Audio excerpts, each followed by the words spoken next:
മധ്യപ്രദേശിലെ ജബൽപൂർ ജില്ലയിൽ 13 പേരുടെ മരണത്തിന് വഴിയൊരുക്കിയ ക്രൂയിസ് ബോട്ട് ദുരന്തത്തിന് കാരണമായത് ശക്തമായ കാറ്റും യാത്രക്കാരുടെ അനിയന്ത്രിതമായ ചലനവുമാണ്. യാത്ര ആരംഭിച്ചതിന് പിന്നാലെ ശക്തമായ കാറ്റ് വീശി. എല്ലാവരും ഒരുമിച്ച് മുകളിലെ ഡക്കിലേക്ക് ഓടിക്കയറി. ഇതോടെ ബോട്ടിന്റെ സെന്റർ ഓഫ് ഗ്രാവിറ്റി മാറി. ബോട്ട് ശക്തമായി ആടിയുലയാൻ തുടങ്ങി. ആളുകൾ പരിഭ്രാന്തരായി ഒരു വശത്തു നിന്ന് മറുവശത്തേക്ക് ഓടിയതോടെ ബോട്ടിന്റെ ബാലൻസ് നഷ്ടപ്പെടുകയും അപകടം സംഭവിക്കുകയുമായിരുന്നു. ബോട്ട് യാത്രകളിലെ സുരക്ഷാ നിർദ്ദേശങ്ങൾ കൃത്യമായി പാലിച്ചിരുന്നുവെങ്കിൽ ഒഴിവാക്കാമായിരുന്ന അപകടമായിരുന്നു അത്.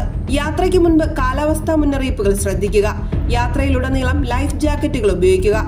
സാഹസിക ബോട്ട് യാത്രകളിൽ കുട്ടികളെ കഴിവതും ഒഴിവാക്കുക. കുട്ടികളെ കൂടെ കൂട്ടുന്നവർ ബോട്ടിൽ കുട്ടികൾക്ക് ആവശ്യമായ ചൈൽഡ് ഇൻഫന്റ് ലൈഫ് ജാക്കറ്റുകൾ ഉണ്ടെന്ന് ഉറപ്പുവരുത്തുക.